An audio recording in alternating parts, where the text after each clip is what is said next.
So a little while ago, I made a video called Is Tiny Meat Gang Good? It's basically a discussion about comedic music and how that genre is pretty complicated to critique. Is Tiny Meat Gang good if the music makes me laugh, or are they good if I'm enjoying the music as music? The flows, instrumentals, production, etc. Or is it a little bit of both? I'll put a link in the description if you want to check it out because this video is kind of a sequel to that one, and you'll better understand where I'm coming from if you watch that beforehand. Instead of Tiny Meat Gang, today we're going to be talking about Danny Gonzalez. I figured that there's enough similarities and differences between them that this could make for an interesting video. Cody, Noel, and Danny are all commentary YouTubers who started on Vine, and they all seem to have a really strong side interest in making music. With that in mind, the main conclusion that I came to in my last video is this. Comedic music is very subjective. Personally, for what I look for in the genre, I'd rather be listening to decent music that I think is funny than music that might be technically better that I don't think is funny. As long as Tiny Meat Gang, Zach Fox, and whoever else are making music that is relatively close in quality to quote-unquote normal music, I'm perfectly happy if their stuff isn't quite as impressive because they're making me laugh. And this is where Danny Gonzalez comes in, because his music is a little different than the examples that I've brought up so far. I want to preface what I'm about to say with this. I like Danny's YouTube videos a lot. I've been subscribed to him for a while, I watch all his stuff, he makes me laugh, but I don't think his music is up to the same quality as stuff like Tiny Meat Gang quite yet. I think it has plenty of potential, and I want to talk a little bit about how I think he could improve. Just as background, he's put out 6 singles within the last year or so, and his debut EP came out in April of 2019.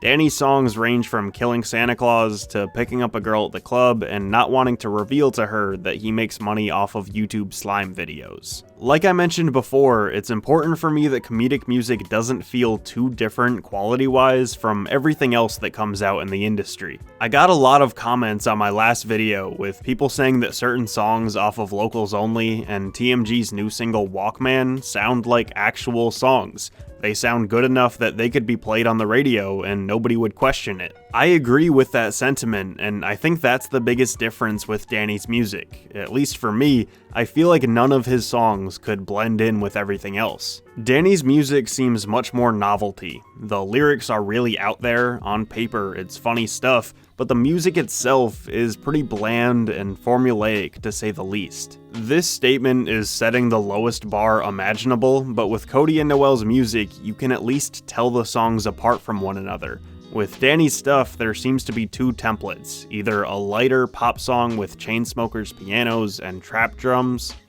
I really ship this. Yes. This is really it, sis.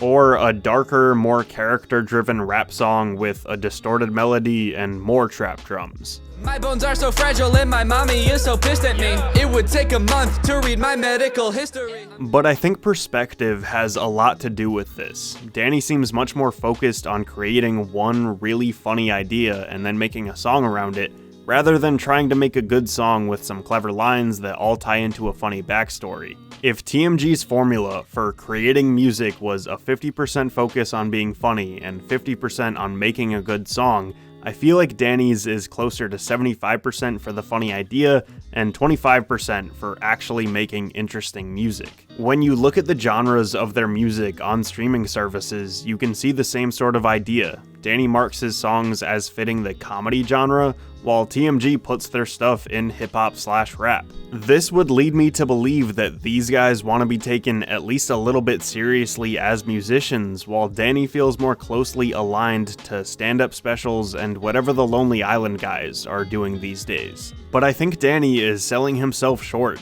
I didn't make this video just to criticize his stuff. I want to make it known that I think he could be taken seriously if he really wanted to. I almost always think that the concepts behind his songs are funny and he has plenty of clever lines. He's a talented songwriter when it comes to comedic music, but there are often bits and pieces of his songs that are just too goofy. The best example I can give of this is him trying out pitched vocals. You can call me Drake cause I'm from that 6'6". 6'6". Yo, always been bad. I'm a bad boy.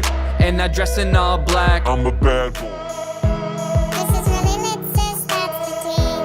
Now, those are not my biggest problems with those songs, but they certainly don't help. Doing that makes the song sound cheaper, if you know what I mean. Like, the quality of those pitched vocals sounds like something a high school kid would do on a rap song for a project. And when you see how great the production value is for the music videos, that just makes a weird contrast in my mind. From what I know, Danny is doing most of, if not all, the work behind these songs. If he does want to take his stuff to the next level, he could really benefit from hiring an actual producer. When Cody is making silly songs to put in his commentary videos, he just makes it himself. He's decent at production and the stuff sounds fine, but he's not a professional. When TMG is making the more finely tuned songs that go on streaming services that sound as good as other hip-hop songs that have dropped recently, he outsources production. They work with a guy named Diamond Pistols a lot, and all those tracks sound way better than when Cody does it himself. It makes a difference. If Danny wants to stay in the comedy genre lane and keep making novelty songs, then good for him. They're funny and I enjoy watching those videos. But comedic meme music has the potential to turn into its own legitimate genre. If he really wants to, I think he could be one of the top artists in this field. He's been making comedic music videos since 2014. Doing this clearly means a lot to him. Danny has great, funny concepts. If he focuses a little bit more on the music, experiments with more unique sounds, takes out some of the goofier stuff, and finds a producer that he works well with, I think he could make some really amazing songs. So is Danny Gonzalez's music good? For me and my criteria, not yet, but it certainly could be. Hey, thank you for watching that video. Greg, I know you're watching. Please be nice. This is just one man's constructive opinion. I love Danny, and I know his music has a ton of potential. If you want to support the channel, feel free to like, comment, and subscribe. You can follow me on social media at RenshawHS. You can buy my merch, support my Patreon, and thank you again. I'll see you soon.